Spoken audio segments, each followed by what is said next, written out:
His life is worthless now anyway. We need to step in before he makes mistakes that cost everyone. I'm Charles Bennett, and those were the words my daughter-in-law whispered to my son 2 days after my heart surgery, thinking I couldn't hear her through the morphine haze. I was lying in that hospital bed with an IV in my arm when Stephanie started planning to steal my $1.8 million property portfolio. She thought the medication had me completely out of it. She was wrong. The old man's 4 properties are just sitting there, she continued, standing right next to my bed, discussing my deteriorating situation like I was already dead. Worthless. That's the word that burned through the morphine. My life was worthless, but my mind was crystal clear. Clear enough to hear every word of her plan. Clear enough to start documenting every conversation that followed. Clear enough to begin building the case that would destroy her life piece by piece. If you're watching this, please subscribe and let me know where you are watching from. This is the story of what happens when a federal prosecutor pretends to be helpless while his daughter-in-law plots his financial funeral. Let me back up. 3 months before my surgery, I started noticing things. Small things that most people would miss. Stephanie would end phone calls when I entered the room. She'd flip her laptop closed when I walked by. Kevin started asking strange questions about my financial situation and whether I'd considered making things easier for everyone. The first real sign came on a Tuesday morning in September. I was in my kitchen making coffee when I heard Stephanie on the porch, talking to someone on her phone. The old man has 4 properties worth almost $2 million, she said. Kevin's too soft to ask, but after the surgery, we'll have power of attorney. Then we can finally get what we deserve. I stood there, coffee mug in hand, listening to my daughter-in-law plan my financial funeral while I was still breathing. The second sign hit me harder. I'd gone to the bank to check on my rental income deposits. Something felt off about the numbers. My properties generate $18,500 monthly, but the statements showed irregular withdrawals. Small amounts, 500 here, 800 there, always just under the threshold that would trigger automatic alerts. When I asked the teller, she pulled up the transaction history. "These were all authorized with your debit card, Mr. Bennett," she said. "But I never made those transactions, and I only gave one person access to help with my banking when my arthritis got bad. Stephanie." I sat in my car outside that bank for 20 minutes, staring at the statements. $23,800. Gone. Over 6 months.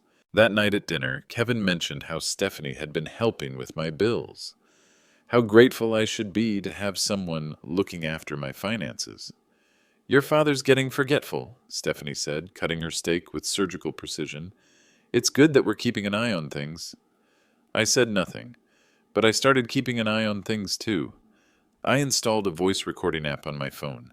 I started printing bank statements and hiding copies in my basement office. I took photos of every document, every receipt, every conversation. Because here's what Stephanie didn't know about me. Before I retired, I spent 30 years building federal cases. You don't convict organized crime families by getting emotional. You do it by collecting evidence, one piece at a time, until the pattern becomes undeniable. And the pattern was becoming very clear. Kevin would ask about my long-term plans for the properties. Stephanie would mention how much burden my rental management was causing. They'd exchange looks when I mentioned simple repairs or tenant calls. They thought I was becoming a problem they needed to solve, but I was becoming something much more dangerous. I was becoming a prosecutor with a personal case to build. The night before my surgery, Kevin sat on my couch and held my hand. Real affection in his eyes. Real concern. "Dad, if something happens tomorrow, you know Stephanie and I will take care of everything, right?" I squeezed his hand back. "I know you will, son." And I meant it. Kevin would take care of everything. Because Kevin was a good man who loved his father. But Stephanie? She was about to learn that taking care of things and taking things are very different activities. And the difference would cost her everything she thought she was entitled to. The surgery went perfectly. Triple bypass, clean arteries, strong heart. I woke up feeling better than I had in months. But what happened 2 days later made me realize that my heart wasn't the only thing that needed fixing in my family. Let me tell you exactly what was at stake, because Stephanie had done her homework and the numbers were real. My property portfolio was worth $1.8 million. The Tudor-style house I'd lived in for 32 years with my late wife Margaret was assessed at $420,000, but the real value was in the rentals. There was the duplex on Clayton Street, $485,000, 2 units, both occupied, bringing in $2,800 monthly. The single-family home on Birch Avenue, $320,000, rented to a young couple with twin babies, $1,800 a month. The downtown condo near the university, $290,000. Student housing, $1,500 monthly, but always in demand. And the crown jewel, a small commercial space in Cherry Creek, $705,000, rented to a boutique coffee shop, $4,500 monthly with a lease that ran until 2027. Total monthly income, $18,500. That money wasn't just sitting there. It paid for Margaret's medical bills before she died. It funded Kevin's college education. It would fund my granddaughter's education someday when Kevin and Stephanie had children. Or at least that was the plan. Because what I discovered during those months of investigation was that Stephanie had plans of her own. She'd researched every property. She knew the assessment values, the rental rates, the mortgage statuses. She'd even contacted a commercial real estate agent about potential portfolio liquidation for an elderly client. I found the email thread on Kevin's laptop while he was at work. Stephanie had used his email account, probably thinking it looked more legitimate coming from the son rather than the daughter-in-law. My father-in-law is becoming increasingly unable to manage his rental properties, the email read. We're looking for a quick sale of the entire portfolio. He's agreed to market rates, but wants to avoid the stress of individual negotiations. I'd never agreed to anything. I'd never even been consulted. But the real gut punch came when I found her messages to someone named Blake. Blake Morrison, personal trainer at the Gold's Gym downtown. Baby, after we get the properties sold, we'll have enough to start fresh somewhere warm. Kevin will get over it. Men always do. That's when I realized what I was really facing. This wasn't just financial theft. This was the complete destruction of my family. If I stayed silent, I'd lose the properties. Kevin would lose his inheritance. And eventually he'd lose his wife anyway, because Stephanie was already planning her exit strategy. If I fought back without proof, I'd look like a paranoid old man trying to destroy his son's marriage. But if I built a case the right way, with evidence that couldn't be denied, I could save my family and restore some justice to the world. That's when I made the decision that changed everything. I wasn't going to die quietly in that hospital bed. I wasn't going to let Stephanie steal my life's work. And I wasn't going to let her break Kevin's heart without consequences. I was going to remind everyone why federal prosecutors have a conviction rate of 93%. We don't lose cases because we don't take cases we can't win. And this case was going to be perfect. The first direct confrontation came 3 weeks after I got home from the hospital. I was sitting at my kitchen table going through mail when Stephanie walked in without knocking. She had papers in her hand, legal-looking documents. Charles, we need to talk. I looked up from my coffee. Good morning to you too, Stephanie. Kevin's at work. We should discuss your situation while we can speak privately. I set down my mail. My situation? She pulled out a chair and sat across from me. No invitation, just entitled confidence. Your health scare changed things, she said. Kevin and I have been talking. You can't manage 4 rental properties anymore. I manage them fine. Do you?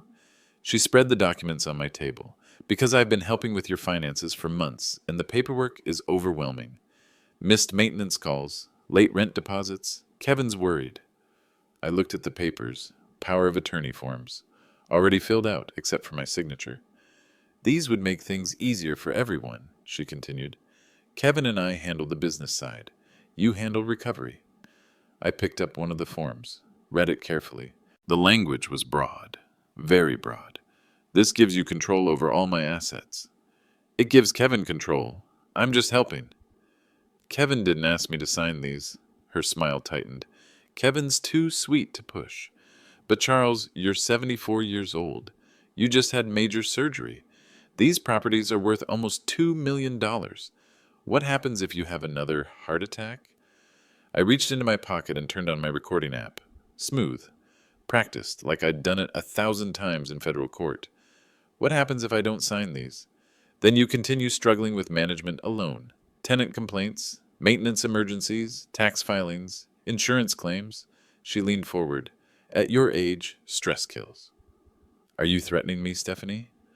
I'm protecting my family. Kevin deserves security. Kevin has security. He'll inherit everything when I die. Will he? She pulled out her phone and showed me a screen. Because I've been researching estate law. Without proper planning, inheritance taxes could eat 50% of your property's value. The state gets rich. Kevin gets whatever's left.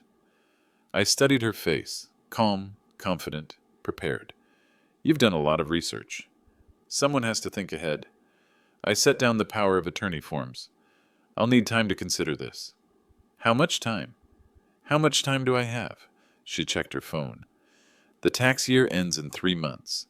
If we're going to restructure your holdings to protect Kevin, we need to move quickly. Restructure how? Sell the commercial property.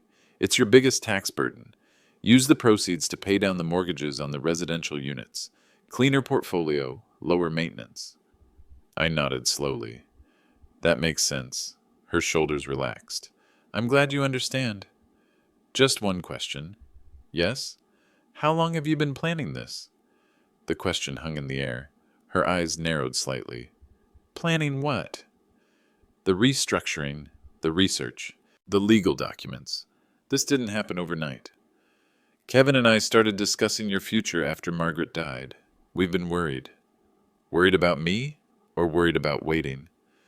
Her face flushed. Excuse me? I stood up and walked to my coffee maker, poured a fresh cup, took my time. Stephanie, I've been thinking about something you said in the hospital. What did I say? You said my life was worthless. Silence. You were emotional. The surgery was stressful for everyone. I turned around and faced her. Was I emotional? Or were you? Charles, I think you misunderstood. Did I misunderstand the $23,800? Her coffee cup stopped halfway to her lips. What $23,000? The money that disappeared from my account. Small withdrawals. Always under 1,000. Always just below the fraud alert threshold. I walked back to the table and sat down. Someone's been very careful, very methodical. Someone who understands banking systems. Her face had gone pale. I don't know what you're talking about. Of course you don't. I reached for my phone and opened the voice recorder app, made sure she could see the screen. But maybe Kevin will when I play him our conversation. Her eyes locked on my phone. You're recording me? I'm documenting a conversation about my financial future. Nothing wrong with that. She stood up quickly. The chair scraped against the floor. This conversation's over. No, Stephanie. This conversation's just beginning. She grabbed her papers and headed for the door. I'll be calling some old friends, I said to her back, just to get some advice about estate planning. She stopped at the door but didn't turn around. What friends? People who understand complicated financial situations. The door slammed behind her. I sat alone in my kitchen, looking at my phone. 43 minutes of clear audio. It was a start. 2 weeks later, Stephanie tried a different approach. She organized a family dinner. Dad needs to feel included, she told Kevin. We should discuss the future as a family. They arrived at 6 p.m. sharp. Kevin carried flowers for the table. Stephanie brought a bottle of wine that cost more than my monthly grocery budget. How are you feeling, Dad? Kevin asked, genuinely concerned. Stronger every day. That's wonderful, Stephanie said, opening the wine, because we wanted to discuss some opportunities. We sat in my dining room, the same room where Margaret and I had hosted Christmas dinner for 30 years, the same table where Kevin had done his homework in high school. Charles, Stephanie began, I've been talking to a financial advisor. Which one? Miranda Walsh at Pinnacle Investment Group. She specializes in estate optimization for retirees. I cut my steak slowly. What did Miranda suggest? Diversification. Your entire portfolio is tied up in Denver real estate. If the market drops, you lose everything. Kevin nodded. That makes sense, Dad. Does it? I looked at my son. Kevin, what do you know about the Denver real estate market? Not much, but Stephanie's been studying it. Have you, Stephanie? She pulled out her phone and opened a document. Denver residential prices are up 47% since 2019. Commercial properties are up 62%. But economists predict a correction. Which economists? Goldman Sachs, Morgan Stanley, J.P. Morgan. I nodded appreciatively. Impressive research. Thank you. Just curious, though, when did you start following Goldman Sachs market analysis? Her wine glass paused at her lips. What do you mean? I mean, 6 months ago you were working part-time at a boutique clothing store. Now you're quoting investment bank research. Kevin laughed. Stephanie's always been smart with money. Yes, I said, she certainly has. My phone buzzed. Text message. I glanced at the screen. Excuse me, I need to take this. I stepped into the kitchen and answered. Charles Bennett. Charles, it's Patricia. I got your message about estate planning consultation. Patricia Caldwell, federal judge. We'd worked dozens of cases together when I was prosecuting organized crime in the 90s. Patricia, thank you for calling back. Of course, though I have to say, Your Honor, it's strange hearing from you about family law matters. I kept my voice low, but made sure it carried to the dining room. Things change when you become the target instead of the prosecutor. Target? Charles, what's going on? I'll explain when we meet.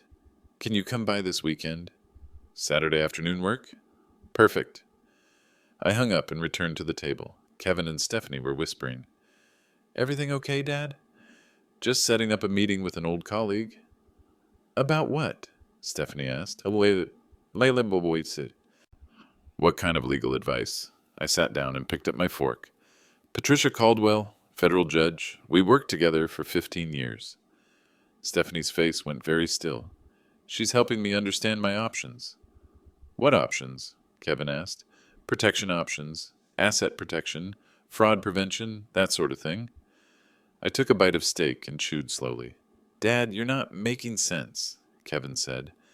I'm making perfect sense, son. I'm just being careful. I reached under my placemat and pulled out a newspaper clipping. Old photo from the Denver Post, 1994. Federal courthouse steps. Me in a dark suit, standing next to Patricia in her judicial robes. This was after the Morrison crime family conviction, I said casually. 18 defendants, RICO charges, took 3 years to build the case.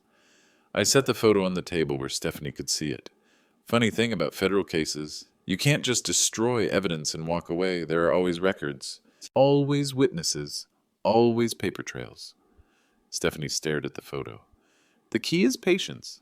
You build slowly, methodically. You let the targets think they're winning while you document everything. I looked directly at Stephanie. And then, when you have enough evidence, you close the net. Kevin looked confused. Dad, what are you talking about? Just sharing old war stories, son. But Stephanie understood perfectly. Her hand was shaking as she reached for her wine. The breaking point came on a Saturday night in November. Kevin's company was having their annual celebration at the Whole Foods on Cherry Creek. Casual dinner, families invited, award ceremony for top performers. Kevin had been named Insurance Adjuster of the Year. I was proud. Margaret would have been proud. We sat at a round table with Kevin's co-workers and their spouses. Normal conversation, work stories, holiday plans, family updates. Kevin's father owns rental properties all over Denver, Stephanie announced to the table. 4 buildings, almost $2 million in assets. I looked at her. Stephanie, don't be modest, Charles. Tell them about the commercial space in Cherry Creek.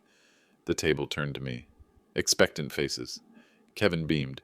It's just a small coffee shop, I said. Small? Stephanie laughed. It generates $4,500 a month in rent. That's $54,000 a year from one tenant. Wow, said Karen from accounting. That's impressive, Mr. Bennett. Charles built quite the empire, Stephanie continued. Of course, at his age, managing it all is becoming Challenging. The conversation shifted. I felt the change. Are you thinking about downsizing? Asked Mark from claims. Charles isn't thinking much about anything lately, Stephanie said. The heart surgery was harder on him than he admits. Kevin frowned. Stephanie. What? It's true. He forgets things. Misplaces documents. Last week he couldn't remember which property needed new gutters. She turned to the table like she was sharing a confidence. We're helping him transition to a more manageable lifestyle, selling the complicated investments, simplifying his finances. That's smart, Karen said. My father went through the same thing. Exactly, Stephanie said. Kevin and I are just trying to protect him from himself. I sat there, fork halfway to my mouth, listening to my daughter-in-law describe me like I was a confused child. Charles gets overwhelmed by paperwork, she continued. Bills pile up, tenant calls go unanswered. It's becoming a liability. For who? I asked quietly. What? A liability for who? The table went quiet. Stephanie's smile faltered. For everyone, Charles. The tenants who need repairs. The city inspectors who need compliance. Kevin and I worry constantly. Do you? Of course we do. I set down my fork. Kevin, are you worried about my property management? My son looked uncomfortable. Dad, you've seemed a little scattered lately. Scattered how? You asked me the same question about the furnace repair 3 times last week. Did I? Stephanie jumped in. See? Memory issues. It's normal at his age, but when you're managing other people's homes... She turned back to the table. We're just trying to do the right thing. Kevin will inherit everything eventually, but Charles needs protection now. Protection from what? I asked. From making mistakes that could cost everyone. What kind of mistakes? Her voice rose slightly. Charles, you were doing it again. We discussed this at home. The entire table was watching now. A public display. Stephanie, I said calmly, I'm 74, not senile. Nobody said senile. You're describing someone who can't manage his own life. You can't manage 4 rental properties at 74. Why not? Because you're old, Charles. You're sick. You're alone. The words hung in the air. Kevin's face went red. Stephanie, that's enough. But she wasn't finished. Kevin, someone has to say it.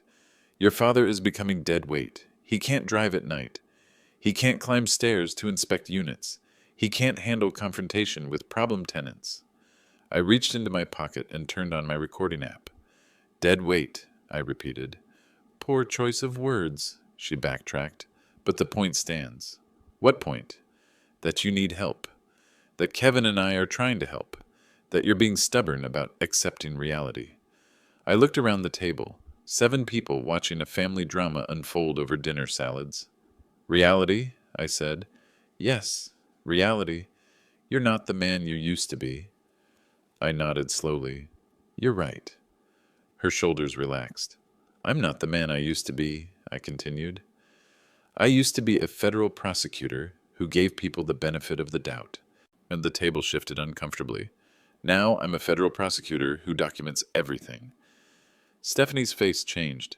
Charles, what does that mean? It means I'm going to make some phone calls tomorrow. What calls? I pulled out my phone and showed the recording app. Red light blinking. Professional calls. Kevin stared at the phone. Dad, have you been recording us? I've been recording conversations about my financial future, yes. That's... Stephanie started. Legal, I finished. Colorado's a one-party consent state. I can record any conversation I'm part of. I stood up from the table. Enjoy your dinner, everyone. Kevin, congratulations on your award. Your mother would be proud.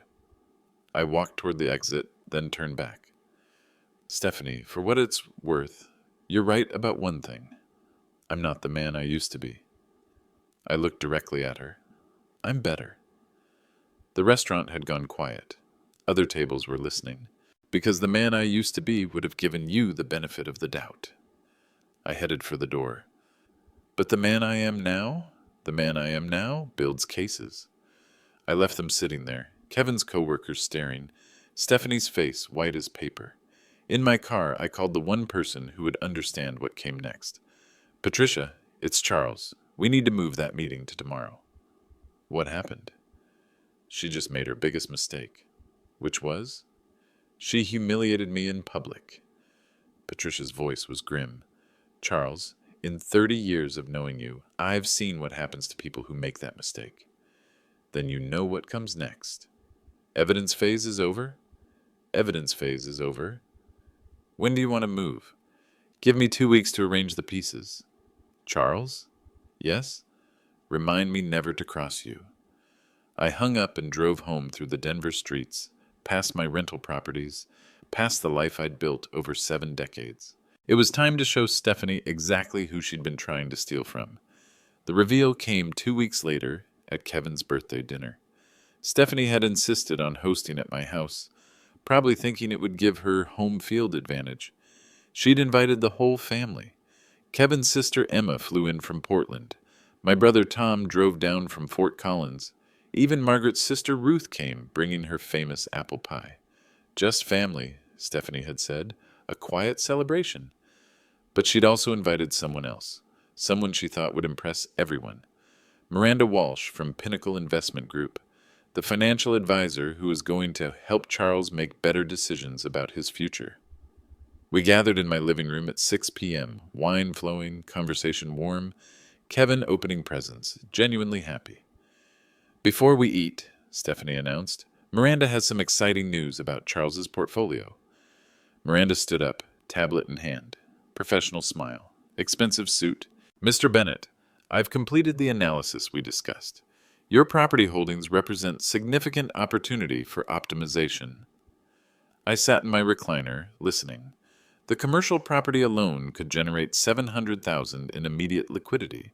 Combined with strategic divestment of 2 residential units, we're looking at over $1 million in investment capital. Emma frowned. Dad, you're selling your properties? That's what we're here to discuss, Stephanie said quickly.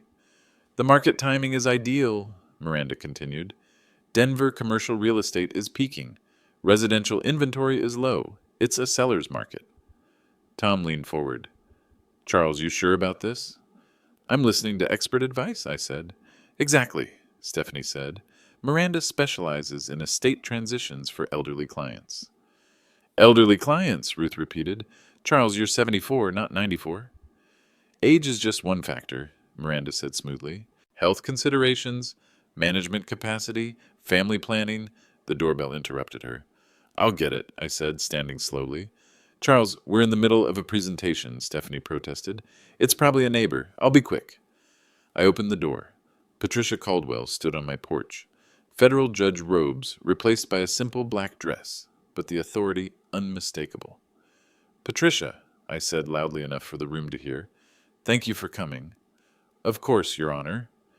The living room went silent. I led Patricia inside. Everyone, I'd like you to meet Judge Patricia Caldwell, Federal Court, District of Colorado. Patricia surveyed the room. Professional assessment? Prosecutor's eyes. Charles, I'm sorry to interrupt your family gathering, but you said this matter was urgent. It is. Kevin stood up. Dad, what matter? Financial fraud investigation, Patricia said matter-of-factly. Miranda's tablet clattered to the floor. Judge Caldwell, I said, this is my family, and this is Miranda Walsh, the financial advisor who's been encouraging me to liquidate my assets. Patricia nodded at Miranda. Ms. Walsh, what firm did you say you're with? Pinnacle Investment Group. Interesting. I'm not familiar with that firm. Are you registered with FINRA? Miranda's face flushed. We're a boutique consultancy. I see. And you're advising Mr. Bennett to sell his property portfolio? Market conditions suggest... Ms. Walsh, are you aware that Mr. Bennett is a retired federal prosecutor? The room went dead quiet. No, I wasn't aware. Patricia smiled, cold, judicial. Charles prosecuted organized crime for the U.S. Attorney's Office for 30 years, specialized in financial fraud, RICO violations, asset forfeiture. She walked to the coffee table where Miranda's tablet lay. He's particularly skilled at identifying theft patterns, unauthorized account access, embezzlement schemes. Stephanie was gripping her wine glass so hard her knuckles were white. Judge Caldwell, Kevin said slowly, What investigation are you talking about? Patricia looked at me. Charles, would you like to explain, or should I? I reached into my jacket and pulled out a manila folder. Thick, well organized, federal prosecutor thick. 6 months ago, I started noticing irregularities in my financial accounts, I said. I opened the folder. $23,800 in unauthorized withdrawals. Always small amounts. Always below fraud alert thresholds. I handed the first document to Kevin. Bank records showing debit card transactions I never made. All occurring when I was either at medical appointments or recovering from surgery. Kevin's face went pale as he read. But the real pattern emerged when I started recording conversations. I pulled out my phone and set it on the coffee table. 47 hours of recorded discussions about my declining mental state, my inability to manage assets, my need for protection. Emma leaned forward. Dad, you recorded us? I recorded conversations about stealing my life's work, yes. Patricia took over. Charles came to me 3 weeks ago with evidence of a systematic fraud scheme, financial manipulation, elder abuse, attempted property theft. She looked directly at Stephanie. The pattern is textbook. Isolate the victim, question their competency, manufacture urgency, create dependency. Stephanie set down her wine. This is insane. I was trying to help. Help yourself, I said. I pulled out the final document. Bank records showing transfers to Blake Morrison. Your personal trainer, your boyfriend. Kevin's head snapped toward his wife. What? Stephanie's been funding an affair with embezzled money while simultaneously planning to liquidate my assets to finance her exit strategy. The room exploded. Kevin, I can explain. Explain what? Kevin's voice was rising. Explain stealing from my father? Explain cheating? Explain lying? The money was going to be yours anyway. That's not the point. Patricia held up her hand. There's more. She reached into her briefcase and pulled out official documents. As of this morning, I've issued a restraining order preventing any financial transactions on Mr. Bennett's accounts without court approval. She handed papers to Miranda. Ms. Walsh, you're hereby notified that any attempt to facilitate unauthorized sale of Mr. Bennett's properties will result in criminal charges. Miranda grabbed her things and headed for the door. I didn't know, she called back. I was told he had dementia. The door slammed. Patricia continued. Stephanie Bennett, you're being served with notice of civil fraud charges. Criminal charges will follow pending district attorney review. Stephanie stood up shakily. You can't prove anything. I reached for my phone and hit play. Her voice filled the room. The old man has 4 properties worth almost $2 million. After the surgery, we'll have power of attorney. Then we can finally get what we deserve. Kevin's face crumpled. Charles gets overwhelmed by paperwork. Bills pile up. It's becoming a liability. Emma gasped. Kevin will get over it. Men always do. Kevin looked at his wife like he'd never seen her before. 30 years in federal court, I said quietly. You learn that evidence doesn't lie. People lie. Evidence tells the truth. Stephanie grabbed her purse. This isn't over. Yes, Patricia said. It is. After Stephanie left, the family sat in stunned silence. Kevin finally spoke. Dad, why didn't you tell me? Because I needed you to see it yourself. I'm sorry. I'm so sorry. Kevin, you're not responsible for her choices.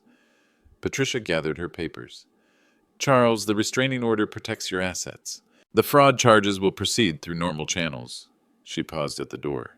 For what it's worth, this was some of the cleanest evidence documentation I've seen. Old habits die hard. After she left, we sat around my dinner table. The family that remained, the family that mattered. So what happens now? Emma asked. Now we have cake, I said. It's still Kevin's birthday. But we all knew everything had changed. And for the first time in months, that felt like justice. The next 72 hours moved with federal precision. Monday morning, 8 a.m., Detective Tony Russo knocked on Stephanie's apartment door with a warrant for financial fraud. She wasn't home. According to the neighbor, she'd left Sunday night with 2 suitcases. But here's what Stephanie didn't know. I owned her apartment building, Sunrise Vista Apartments, 847 Corona Street. I'd purchased it in 2018 as an investment property. Stephanie and Kevin had moved in 2 years ago, paying $1,200 monthly in rent. To me, she'd been stealing my money to pay me rent on a building I owned. The irony was perfect. Tony called me at 9:15 a.m. Charles, she's gone. Left no forwarding address, but she made a mistake.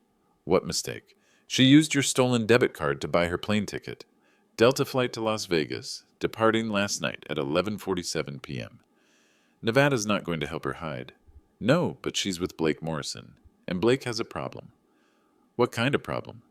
Outstanding warrant in Colorado, unpaid child support, $23,000. I smiled. That's an interesting coincidence. Isn't it? Vegas police are very cooperative about child support cases. By noon, Patricia had filed additional civil charges: asset recovery, punitive damages, fraud penalties under Colorado elder abuse statutes.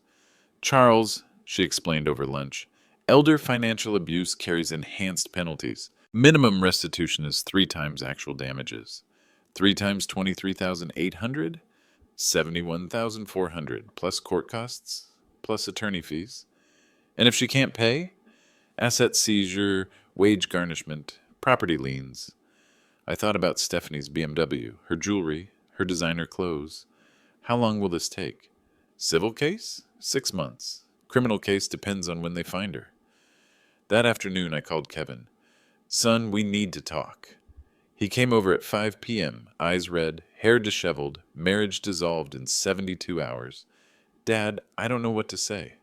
Say you'll learn from this. We sat in my living room, same chairs where Stephanie had tried to manipulate us for months. I filed for divorce this morning, Kevin said quietly. Good. I'm going to move back home for a while, if that's okay. Kevin, this will always be your home. He broke down then, real tears, real grief. I loved her, Dad. I really loved her. What? I know you did. How did I not see it? I thought about that question. How does good-hearted person miss systematic deception? Son, when you love someone, you want to believe the best about them. That's not a flaw. That's what makes you a good man. But I should have protected you. You did protect me, by being the kind of son who deserves protection. Wednesday brought more news. Tony called with an update. We found them. Vegas police picked up Blake Morrison at the Bellagio. Stephanie was with him. Are they extraditing? Blake, yes. Outstanding child support warrant gives us automatic extradition. Stephanie's fighting it. On what grounds? Claims she's a victim too. Says Blake convinced her to take your money. I laughed. Tony, you've heard the recordings. Does she sound like a victim? No, Charles. She sounds like a prosecutor. Thursday, the civil case moved forward. Patricia's office served papers to Stephanie's last known employer, the boutique clothing store where she'd worked part-time. The manager, Lisa Chen, called me directly. Mr. Bennett, I got legal papers about Stephanie. What kind of papers? Asset seizure. They want her final paycheck, her employee benefits account. How much? Total, maybe $800. $800. Stephanie had stolen $23,800 and fled the state for $800 in final pay. Lisa, did Stephanie ever mention financial problems? Oh yes, constantly. Said her husband's family was rich but stingy, said she deserved better. Did she mention specifics? She talked about some inheritance situation. Said once the old man died, she'd be set for life. I thanked Lisa and hung up. Then I called Patricia. She's been planning this for years, I told her. Charles, we need to discuss something else. What? Kevin's exposure. My stomach dropped. What exposure? Some of the bank transactions were made using Kevin's shared account. Technically, he could be charged as an accessory. Patricia, Kevin didn't know. I believe you, but legally, shared account responsibility could be an issue. That night, I made a decision that would protect my son forever. Friday morning, I called Miranda Walsh. She answered on the first ring. Mr. Bennett, I had no idea about the fraud situation. Miranda, I have a proposition. What kind of proposition? You were right about one thing. My portfolio needs restructuring. I don't understand. I'm liquidating one property, the commercial space in Cherry Creek, $705,000. That's what I recommended. Yes. and I'm putting the proceeds in an irrevocable trust. For estate planning, for Kevin, complete ownership transfer, effective immediately. Mr. Bennett, that's a very generous gift. It's not a gift, it's protection. I explained the legal reasoning. If Kevin owned assets independently, he couldn't be charged with stealing from himself. The trust would shield him from any civil liability in Stephanie's fraud case. More importantly, it would give him security, a foundation to rebuild his life. Miranda processed the paperwork that afternoon. By 5 p.m., Kevin owned $705,000 in liquid assets, plus his guaranteed inheritance of my remaining properties. He cried when I told him, "Dad, I don't deserve this." "You deserve protection. You deserve security. You deserve a future." "What about you?" "Kevin, I still own 3 rental properties worth over $1 million. I still have my house. I still have my retirement. But the commercial space was your best investment." "No," I said. "You're my best investment." Saturday brought the final piece of justice. Tony called with news from Las Vegas. "Charles, Blake Morrison sang like a canary. Full confession. Implicates Stephanie in systematic fraud dating back 8 months. What's he offering? Complete cooperation in exchange for reduced charges. He's got receipts, text messages, photos, everything. And Stephanie? Fighting extradition. But Nevada's tired of her lawyer. They're shipping her back Monday. Sunday, Kevin and I had dinner together, just father and son, first time in months, without Stephanie's presence poisoning the room. "Dad, what happens when she comes back?" "Justice happens. Will you testify against her?" "I won't have to. The evidence speaks for itself." "Are you angry?" I thought about that question. Was I angry? "No, son, I'm not angry." "What are you?" "I'm proud." "Of what?" "Of building a case that protects my family. Of raising a son who chooses right over wrong. Of proving that patience and evidence beat manipulation and theft." Kevin raised his beer. "To justice. To family." And we clinked bottles in my kitchen, surrounded by the life I'd built over 74 years. A life that would continue. A life that was protected. Stephanie had called that life worthless. But worth, I'd learned, isn't measured by what people try to take from you. It's measured by what you're willing to fight to protect. 3 months later, the consequences were complete and irreversible. Stephanie was convicted on 4 counts of elder financial abuse.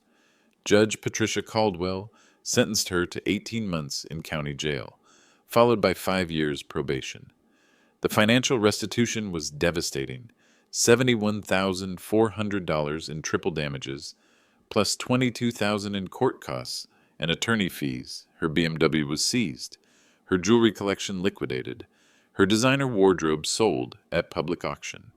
Blake Morrison received 8 months for conspiracy and was immediately transferred to Nevada to face child support enforcement.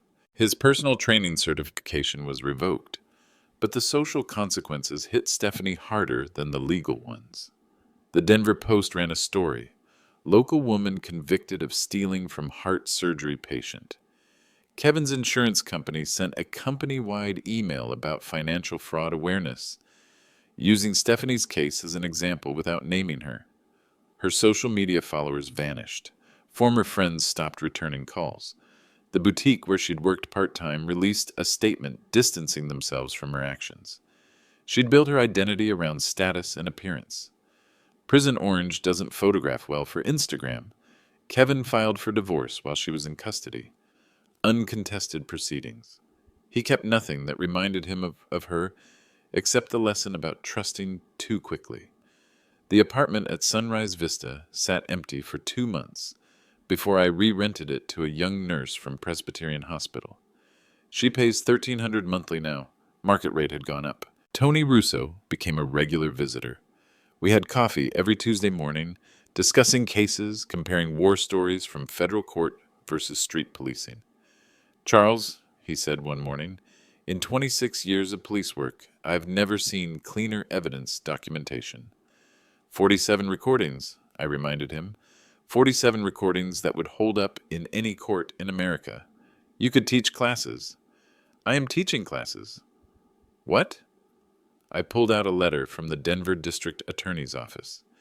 They want me to consult on elder fraud cases, help other seniors document financial abuse. You're going back to work?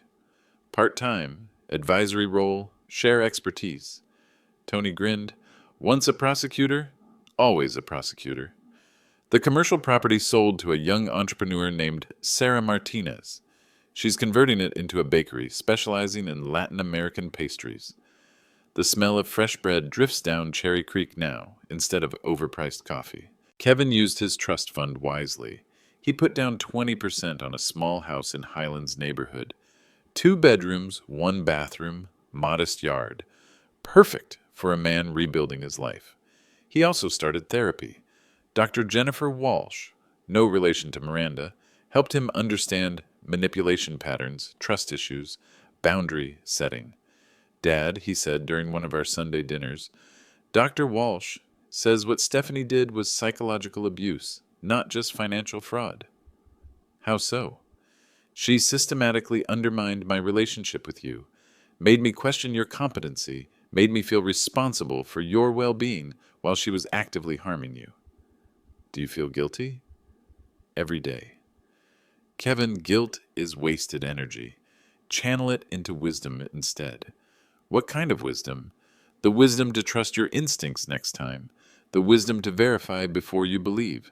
The wisdom to protect the people you love. Emma visited for Thanksgiving. She brought her new boyfriend, a nurse practitioner named David, who worked with homeless veterans in Portland. Dad, she said while we cooked turkey, Kevin told me about everything that happened. It's behind us now. Is it? Because I feel like I should have seen the signs. Emma, you live 800 miles away. You couldn't have known. But I knew something was off about Stephanie. She always seemed calculating. Why didn't you say anything? Because Kevin loved her, and you taught us to respect each other's choices. I looked at my daughter, this beautiful, intelligent woman who'd inherited her mother's compassion and my analytical mind. Emma, you can respect someone's choices without enabling their mistakes. What's the difference? Respect means staying supportive. Enabling means staying silent. So next time, speak up. The holidays were peaceful. Baitititwai family dinners. No manipulation, no financial schemes. No recording devices hidden in my pocket. Kevin started dating again in January. A teacher named Rebecca who worked at the elementary school near his house.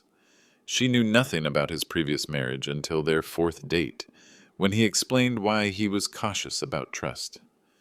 She said it made her respect me more, Kevin told me. Said anyone who learns from betrayal without becoming bitter is worth knowing. Smart woman. Yeah, she is. Bring her for dinner Sunday. You sure? Kevin, I want to meet the people who matter to you. That's what family does. The legal system delivered one final piece of justice in February. Stephanie appealed her conviction, claiming ineffective counsel and prosecutorial bias. Federal Appeals Court reviewed the case and not only upheld the conviction, but added additional penalties for frivolous appeals. Her sentence was extended to 24 months. Patricia called to give me the news. Charles, the appeals court judge specifically noted the quality of evidence documentation in this case, said it was exemplary of proper fraud investigation technique. 30 years of practice, I said. The court also noted something else. What? The victim's restraint and professionalism throughout the process. Quote, Mr. Bennett's response to systematic abuse demonstrates remarkable dignity and legal acumen. That night, I sat in my living room reading the appeals court decision. Margaret's photo smiled at me from the mantel, the same living room where Stephanie had tried to steal my life's work. But she hadn't succeeded in stealing anything that mattered. Family relationships can be repaired. Trust can be rebuilt. Dignity can be restored. Property is just property. Money is just money. The things worth protecting are the things that can't be stolen. Integrity, wisdom, the love of good people who choose to stand with you. Stephanie had called my life worthless, but sitting there surrounded by family photos, legal victories, and the quiet satisfaction of justice properly served, I knew something she never understood. Worth isn't something you take from others. It's something you build through decades of choosing right over easy, truth over comfort, justice over convenience. And that kind of worth is unbreakable. A year later, I got a letter from Stephanie. Prison stationery, careful handwriting, 3 pages of what she probably thought was an apology. Charles, it began, I've had time to reflect on my mistakes. I hope you can find it in your heart to forgive me. I read the entire letter. Twice. It was masterfully written. Therapy speak mixed with religious references. Acknowledgement of poor choices without admission of criminal intent. A request for family reconciliation, for Kevin's sake. Classic manipulation. Even from prison, she was working an angle.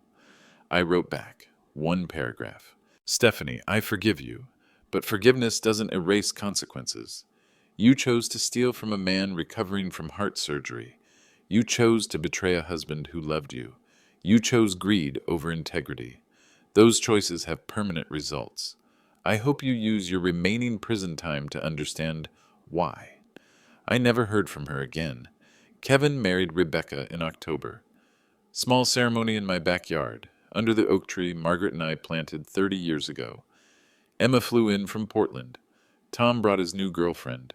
Ruth made her famous apple pie. Just family. Real family. During his wedding toast, Kevin said something that surprised me. A year ago, I thought family meant overlooking problems to keep peace. My father taught me that real family means facing problems to build strength. He raised his glass toward me. Dad, thank you for fighting for our family, even when I couldn't see what you were fighting against. Rebecca squeezed his hand. She understood. She'd heard the whole story, seen the evidence files, met Patricia Caldwell during the pretrial proceedings. Some people think love means never saying no, Rebecca added. Charles showed us that love sometimes means saying no to the wrong things so you can say yes to the right things. The DA's office offered me a permanent consulting position, 3 days a week, helping seniors document elder abuse cases, teaching evidence collection techniques, reviewing fraud patterns. I accepted. My first case was Martha Rodriguez, 82, whose nephew had been borrowing money for car payments. Same pattern as Stephanie. Small amounts, family pressure, manufactured urgency. Mrs. Rodriguez, I told her during our first meeting, do you have a smartphone? Yes, but I don't know how to use it very well. That's okay. I'm going to teach you the most important app you'll ever learn. I showed her the voice recording function. Every conversation about money gets recorded. Every discussion about your mental capacity gets documented. Every suggestion that you're too old or confused to manage your own life gets preserved as evidence. Her nephew confessed within 2 weeks. $43,000 in restitution. Criminal charges dropped in exchange for full repayment and supervised financial counseling. Mr. Bennett, she said at our final meeting, how do I thank you? By teaching other people, by sharing what you learned, by refusing to be anyone's victim. That became my standard advice. Don't get angry. Get moments. Don't get even. Get justice. Kevin and Rebecca bought the house next door to mine. Close enough for Sunday dinners, far enough for privacy. Perfect distance for rebuilt family relationships. Rebecca's pregnant now, due in the spring. What do you want your grandchild to call you? She asked last Sunday. I thought about it. Grandpa Charles works. Just Grandpa Charles? What else would there be? Kevin laughed. How about Grandpa Prosecutor? How about just Grandpa? But privately, I like the idea that my grandchild will grow up hearing stories about standing up to bullies, building cases against injustice, protecting family through evidence and patience, rather than emotion and anger. Some bedtime stories are about dragons and princesses. My grandchild's bedtime stories will be about the quiet power of documentation, the strength that comes from preparation, and the justice that flows from refusing to be anyone's victim. Every Sunday after dinner, I walk through my rental properties, not because I need to manage them. I have a property manager now, but because I like seeing the lives being built inside them. The young nurse at Sunrise Vista, the couple with twins on Birch Avenue, the graduate students downtown, people building futures, families creating stability, lives moving forward. That's what property investment really means, not just collecting rent, not just building wealth, creating the foundation for other people's dreams. Stephanie saw numbers on a bank statement. I see the reason my life was worth protecting. If you're watching this, please subscribe and let me know where you are watching from. And remember, respect isn't inherited. It's earned through how you treat people, especially the ones who seem vulnerable. Because sometimes the person who seems most vulnerable is actually the most dangerous. Sometimes the quiet one is building a case. And sometimes justice takes 6 months, but it's always worth the wait.